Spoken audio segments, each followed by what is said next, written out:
বলাবে এটা কেউ বুঝতে পারে না।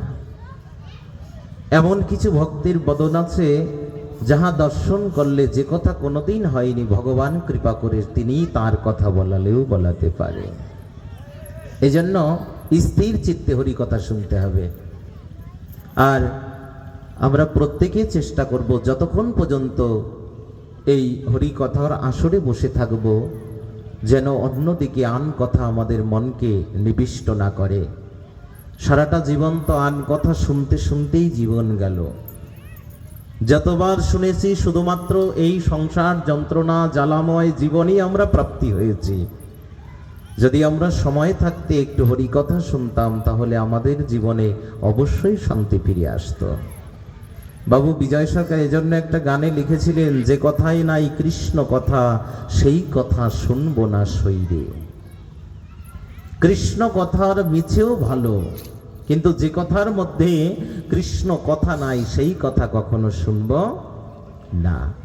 আজ আমরা সেই কথামৃত আস্বাদনের জন্য বঙ্গবসুন্ধরার পবিত্র শ্রীমিত্রিকা কলিগ্রাম যুব সংঘ তথা গীতা স্কুলের উদ্যোগে ছোট ছোট কচি কাচামণিদেরকে নিয়ে যে হরিকথার পুণ্য লহরী সৃজন করেছেন সেই সমগ্র কমিটি বৃন্দ তথা যাদের অক্লান্ত পরিশ্রমে এমন নিত্য নব বৃন্দাবন রচিত হয়েছে, যাদের অক্লান্ত পরিশ্রম চিত্তে হরিকথা বলবার জন্য বিশেষ আহ্বান করিয়াছেন, এই হরিকথার একমাত্র সুযোগ্য পাত্র ছিলেন সর্বকালের সর্বযুগের মায়াত্যাগী প্রকৃত সন্ন্যাসী কৃষ্ণ দ্বৈপায়ন বেদব্যাস সপুত্র শ্রীল সুখদেব গোস্বামী প্রভুপাদ।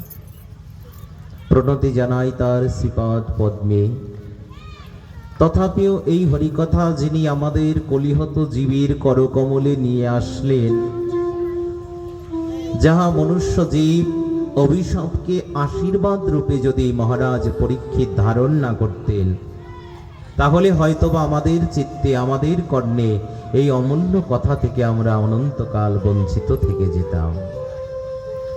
সেই হরিদ্বারের ব্রহ্মকুণ্ড তীরে সরস্বতী নদী তটে পরম ভাগবত রস প্রবক্তা সর্বমায়া ত্যাগী সর্ববিষয় বিরাগী পরম পূজনীয় সুখদেব গোস্বামী প্রভুপাদ বক্তা, অপরদিকে বিষয় ত্যক্ত ক্লিষ্ট সপ্ত দিবসের পরমায়ু নিয়ে শ্রোতা রূপে বসেছিলেন মহারাজ পরীক্ষিত। সম্মুখে বসেছিলেন 60,000 মুনিবৃন্দ। এই ভাগবতবের সূচনা লগন। তথাপিও আজকে আমরা সেই ভাগবতমকে বন্দনা করে একটু শ্রীমদ্ ভগবত গীতার জ্ঞান দিয়ে আমরা কিরূপে জগৎকে আলোর পথে নিয়ে যেতে পারি, গীতার সেই পূর্ণ আধ্যাত্মিক জ্ঞান যা আমাদের হৃদয়কে একটু স্মরিত করবে, আমরা সেই দিকে আজকের একটু আলোচ্য বিষয়টা রাখব। ধর্মক্ষেত্রে কুরুক্ষেত্রে সমাবেতায় যৎসভা মামকা পাণ্ডবাশ্চৈব কিমকুর্বত সঞ্জয়ঃ। শ্রীমদ্ ভগবদ গীতা এই শব্দটা প্রসঙ্গে আমাদের সর্বাগ্রে জানা দরকার। যেহেতু আমরা এখানে আছি সবাই গীতা স্কুলে লেখাপড়া করি তো মা? হ্যাঁ, এবার আমরা যদি সেই সম্বন্ধে একটু পূর্ণরূপে অবগত না হতে পারি গীতা বিষয়টা কি, তাহলে আমাদের এই দিব্য অগ্নি দ্বারা, দিব্য শিখা দ্বারা, দিব্য প্রদীপ দ্বারা আমরা আমাদের জীবনের অন্ধকার দূর করতে পারব না। এইখানে গীতার তাৎপর্যে আমাদের আচার্য বরেণ্যপাদগণ জানালেন, শ্রী শব্দের অর্থ সুন্দর।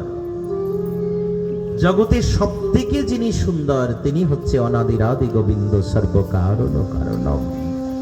ভগবান অপেক্ষা বিশ্ব জগতের বুকে অন্য কিছু সুন্দর নয়। আর যদি সেই সুন্দরকে কিছু দিতে হয় তাহলে সব থেকে মূল্যবান সুন্দর জিনিসটাই তাকে দিতে হয়। ভগবান এ প্রসঙ্গে কি দ্রব্যটা আমাদের কাছে চেয়েছেন আমরা আস্তে আস্তে আলোকপাত করতে করতে সেদিকে একটু অবগাহন করব। কিন্তু সর্বাগ্রে জানা প্রয়োজন যে সুন্দর ভগবান এই সুন্দর পৃথিবী সৃজন করেছে, যে সুন্দর ভগবান আমাদের মতো এমন মনুষ্য দেহটাকে সুন্দর রূপে তৈরি করেছে, ভজন যোগ্য করে দিয়েছে, সেই ভগবানকে যদি আমরা স্মরণ না করি, তাকে যদি ভুলে যাই, তাহলে আবার আমাদের অনন্তকাল এই সংসার দুঃখ যন্ত্রণা ভোগ করতে হবে। এর বাস্তব প্রমাণ প্রত্যেকটা মানুষকে যদি একে একে জিজ্ঞাসা করে, তুমি সুখে আছো তো বাবা? মনে হয় না একটা মানুষ বলবে কি মা? বলবে আদতেও? কেন সুখে নেই? কারণ আধ্যাত্মিক আদি ভৌতিক আদি দৈবিক এই ত্রিবিধ জ্বালা মানুষকে গ্রাস করে আছে। আর এ জ্বালা থেকে নিবৃত্তি তখনই হবে যখন আমাদের হৃদয়ে কৃষ্ণ স্মৃতি জ্ঞান বৃদ্ধি পাবে। আমরা ভগবানের চরণে, গুরু গৌরাঙ্গ চরণে আত্মসমর্পিত চিত্ত করব এবং ভগবানের চরণে দাস হয়ে গিয়ে তার নিত্য সেবা করতে পারব। ইহা ভিন্ন কদাপি এই জীবের দুঃখ যাবে না। কেন নয়? এই অনর্থ নিবৃত্তির কারণে মনুষ্য জীব এই অসার সংসারকেই সার মনে করে।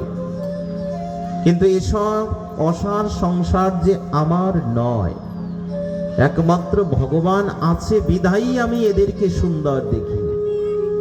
এই যে শ্রী শব্দ সম্বন্ধে আলোচনা করছে, এই শ্রী সুন্দরটা ভগবান আছে বিধাই সুন্দর।